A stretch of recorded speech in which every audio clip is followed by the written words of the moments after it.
তারা জাতির সাথে বিশ্বাসঘাতকতা করেছেন, এই কারণেই আসতে হলো।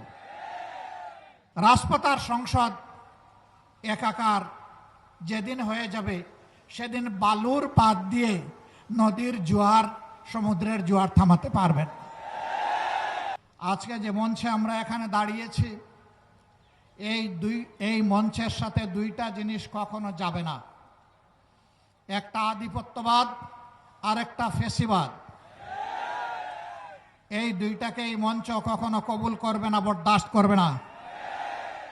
এই মঞ্চে যারা বসে আছেন তারা জাতির স্বার্থে দেশপ্রেম বুকে ধারণ করার কারণে জ্বলে জ্বলে তিলে তিলে তারা প্রমাণ করেছেন, জীবন দেব, অন্যায়ের কাছে মাথা নত করব না।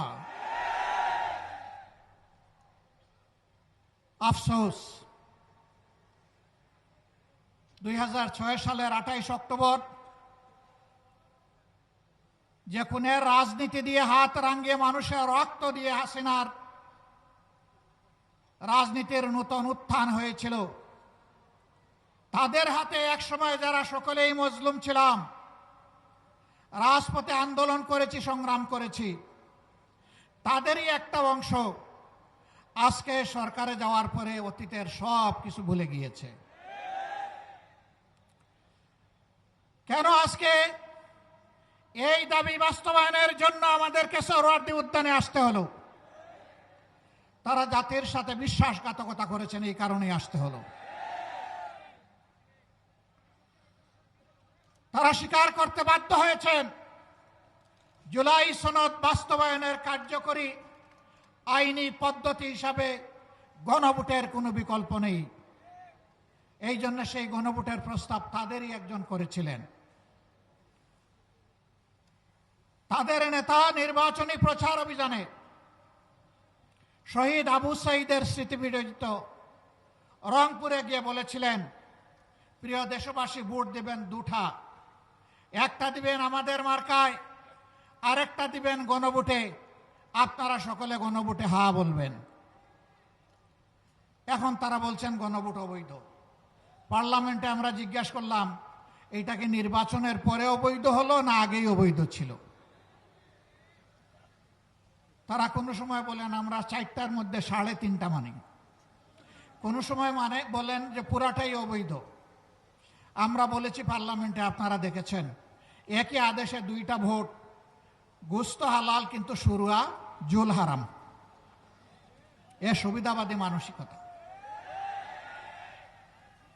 আমাদের সম্মানিত সহকর্মী এবি পার্টির চেয়ারম্যান বলেছেন, 71 সালে জনগণের রায়কে অমান্য করার কারণেই একটি যুদ্ধ অনিবার্য হয়ে উঠেছিল। যারা রায় অস্বীকার করেছিলেন তাদের পরিণতি ভালো হয়নি। এবারও যারা রায় অস্বীকার করছেন তারা নিজেদেরকে মুক্তিযুদ্ধের অবিসংবাদিত অংশ মনে করেন। আমরা বলি সেই মুক্তিযুদ্ধকেই সম্মান করে আবার রায়টা মেনে নেন। এই রায় মেনে, কিন্তু এই রায় যদি না মানেন, মহান আল্লাহকে সাক্ষী রেখে বলছি, এই রায় বাস্তবায়ন না হওয়া পর্যন্ত আমাদের আন্দোলনে আমরা কোনো ধরনের বিশ্রাম নেব না। আন্দোলন চলবে।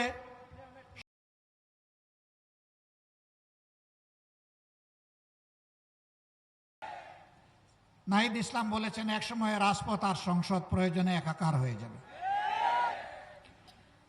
রাজপথ আর সংসদ একাকার যেদিন হয়ে যাবে সেদিন বালুর পাত দিয়ে নদীর জোয়ার, সমুদ্রের জোয়ার থামাতে পারবেন।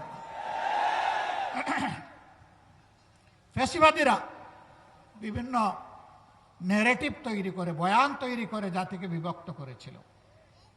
আর আপনারা নির্বাচনের আগে বলেছিলেন, আমরা নির্বাচিত হলে, সরকার গঠন করলে সবাইকে নিয়ে আমরা সরকার গঠন করে দেশ চালাবো। এখন আপনারা কি করছেন?